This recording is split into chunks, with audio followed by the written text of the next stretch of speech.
The other side of Azeroth is finally happening. 12.1. Are we talking Avaloran again? The land of the Titan Forged. Oh, what is this? So we've talked about what happens, post the last Titan. I've talked about the Great Reset and basically a reset on the game and a return to, just heroes wandering the forest, fighting gnolls and shit like that. Now, one way you could do that, obviously, is yes, you reset the current world and you kind of bring everybody back down to the ground. Or you could have a reset where you go to the other side of Azeroth and we kind of start over again over there. Now, this is a theory that's been out there for a while. There's been a lot of evidence for the other side of Azeroth's conversations, and Avaloran has come up in the game from that pirate back in BFA talking about the other side of Azeroth, and even in Dragonflight, dragons going to the other side of Azeroth. All that shit's in the game. There is lore around this. It's not just speculation. But do we have new evidence here that we are going to the other side of Azeroth? Let's see what Dorn, the Teller of a Thousand Truths, has to say. So, remember Avaloran and the Arathi Empire that is on some sort of a landmass that we had never seen? Seeing that these Arathi are elves and humans from Qualtalas and the Arathi Highlands, and we never had any trace of them, all evidence... Hatstitude in chat says, oh, another small island. No, I see, that's the thing. I don't think it would be.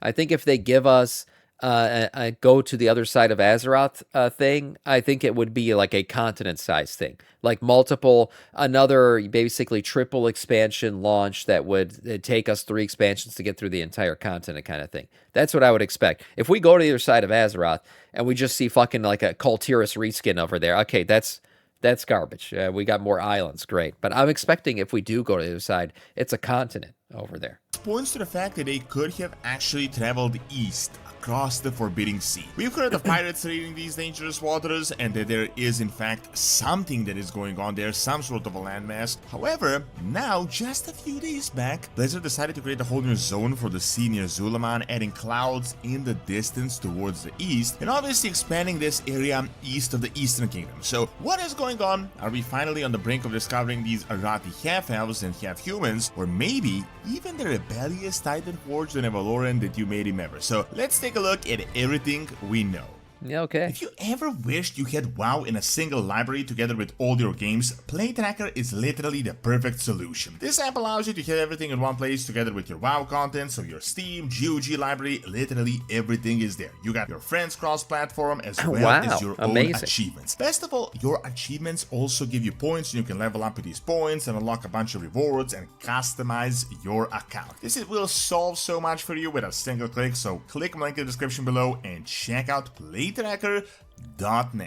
Oh my god, PlayTracker. So we've known that there are other continents outside of the known ones. I know it gets a little bit old with us discovering a new island every like 2 years, and right now we are getting crazy cluttered with islands, but one island is definitely certain to be somewhere, and that is Avaloran. This is at this point like an old theory. There is this whole thing about the Light Emperor and everything. We did learn all this stuff in the War Within. We know he exists, and we know he's on the other side of Azeroth, and this whole Arathi Empire kingdom exists over there.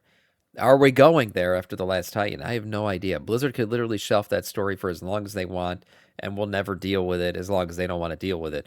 But if they decide to go that direction, yes, there is the lore is already in there.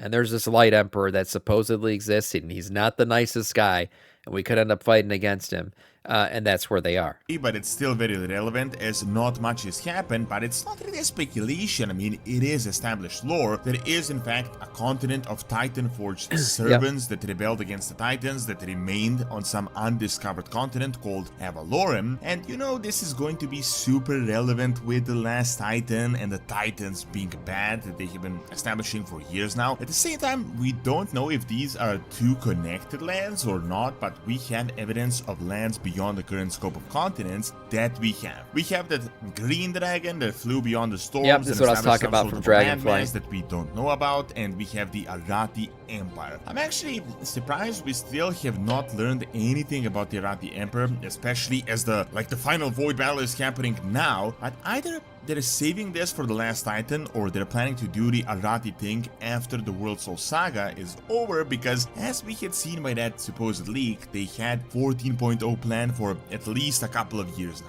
We actually have a lot of evidence for the Arathi. I mean, it's not a speculation at all. We just don't know whether the Arathi are on Avaloran or whether these two are separate lands. The reason I'm surprised the Arathi are not relevant is because these Arathi are actually half-elves that are relevant to Quotalas. They left after the Troll Wars and established themselves on some land that can't easily be reached. They're very fanatical. When it comes to the light, they are still consider themselves the Arathi. It's not like they're some sort of an offshoot or like some different kingdom of the Arathi. Their emperor considers himself. They're actually like kind of the original Arathi. Like every kingdom, if you don't know the lore, every human kingdom that we currently have is basically a branch of the original Arathi Empire.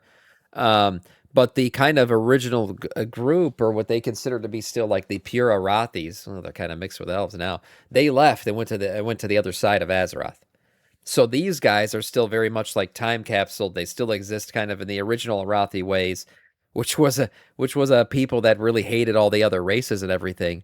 And then you have these current modern day kingdoms which branched off the Arathi Empire on Azeroth, or on Eastern Kingdoms and everything. Those guys all split up into Gilneas, Stormwind, Lordaeron, and all these other kingdoms. So the Arathi people that we find on the other side could still very much hold the old Arathi traditions that we haven't seen in forever. Really, all we see is just kind of bits and pieces of it from the current kingdoms. The original Arathi Emperor. So Australia, is apparently very old as well, and it's like this long lineage of emperors. We also know that they're incredibly technologically advanced and rich. There was even one hint that they may have served a light akin to Terrellium, and it is possible that they could have ventured outside of Azeroth as well. So with the dragons, the Titanforged rebels that are probably their own civilization now, and the Arathi Emperor, realistically we have like 2 expansions worth of content, and it is thought that all this is happening on the other side of Azeroth, beyond the sea, like the other side where people don't really travel. And this brings us the evidence that we have today, and I think we may actually be finally moving towards this direction. So something relatively minor happened just a couple of days back, but keep in mind we usually datamined things, like actual things, like bits of evidence like this, and they are relevant, like some datamined strings, some items, some map change. So far we have discovered entire expansions through this type of minor content. So, as we know, Azeroth has a couple of seas. Generally, these are your locations, so South Sea, North Sea, and then there is the Great Sea, that is like the biggest sea on Azeroth. It's essentially most of the body of water that we have, and on the sides of the continent, we have the Veil Sea, near Kalimdor, and we have the Forbidding Sea, which is kind of telling as is, and it explains why people don't go that way from the Eastern Kingdoms to Kalimdor. So, if you remember, we also had the evidence of that pirate that apparently had plundered a ton of riches, potentially from these Arathi, by venturing in the sea that everyone is scared of. But I digress. So, as was discovered in the recent build, the Blizzard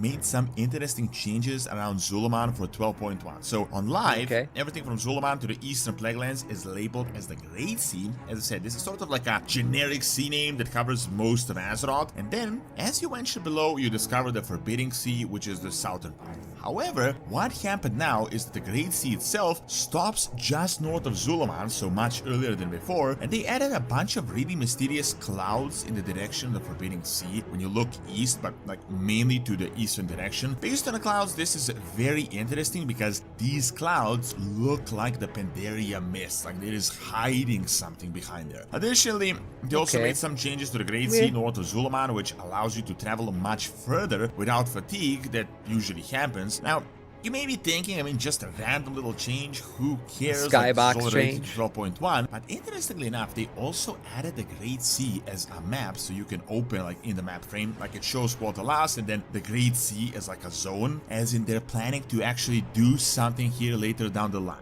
However, I do think it may actually be related to the Arathi, and here is why. So think about it. I mean, the Arathi are very likely on the eastern side of the Eastern Kingdoms. As we saw them around Khazgar, we thought they traveled towards Kalimdor, but they managed to get to Khazgar through their light-powered ships and teleportation. I mean, they didn't exactly sail. Yeah, they didn't sail. They were caught up in a storm, and the light suddenly poured them into Hallowfall.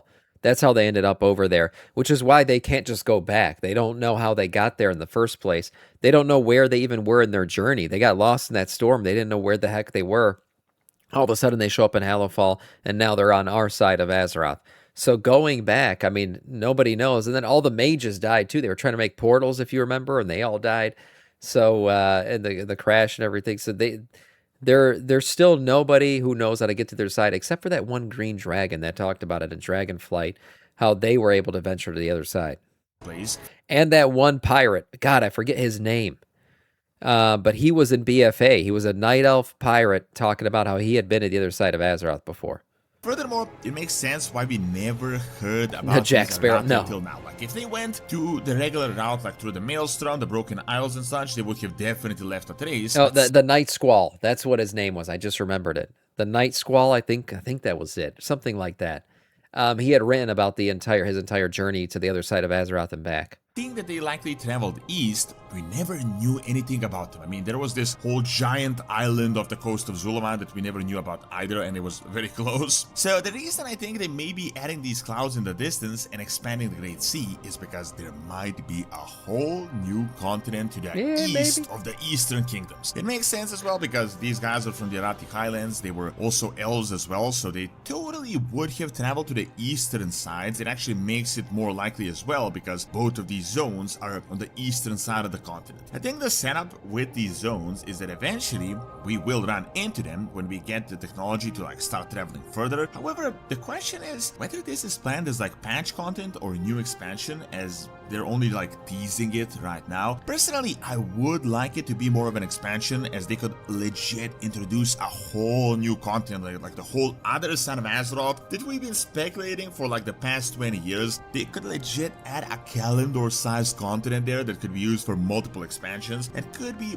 a lot more exciting than us discovering yet another 4-zone island that was hidden by some sort of a mechanism. Furthermore, seeing how much crazy stuff is happening on this Zulaman island and mysterious entities surrounding the place, it could be possible that something came from this hidden and forbidden land across the Great Sea, some sort of evil that we're going to discover later down the line. So far, they did a pretty decent job. I mean, they started foreshadowing this land back in Dragonflight, then the whole Arathi expedition, and if this does happen after the World Soul Saga, it would actually be pretty good storytelling. In my opinion, it would be a much better option than just adding these guys in like a 0.5 patch as some like one filler zone, like this island that we're going to discover right now. I mean, there is just so much lore potential with this Arathi Empire that literally multiple expansions could be crafted out of it. Thanks for watching, and check out everything we know about 12.2 that we just datamined by clicking on the screen, and subscribe to my brand new Witcher lore channel by clicking on the screen as well. See you next time. We will still be there within 5 years. I don't know. Look, so like there's options post Last Titan. And like I said, there's another thing that Blizzard's doing a lot of. It's the revamping of the old world. We know they recently revamped like basically the upper half of the Eastern Kingdoms, right, for this patch or this expansion, where we got like a new Silver Moon and all the lands around it, the Plague Lands. Everything's kind of been spruced up and up-res. Now we're getting it with Northrend too. So if Blizzard continues to up-res current Azeroth, then maybe we're not going to go to the other side. Maybe the plan is to just kind of refresh the entirety of the current Azeroth zones, and then we're going to spend time there kind of backgrounded and kind of resetting the game a little bit. Or we go to the other side of Azeroth, and that's the other option. So there are options right now. Which one they take, I have no idea. We're still Last Tightening right now. That's really the next thing, and we'll see what happens after that. Mia Khalifa, she's subbed to this channel, just FYI, I'm just saying. That's real. I'm not lying. That's a real thing. Overall, though, nice video from Doran. Interesting stuff about the skybox and the clouds. I don't know if that actually means anything, but definitely plenty of lore about Avaloran out there, and it could still be a thing for sure.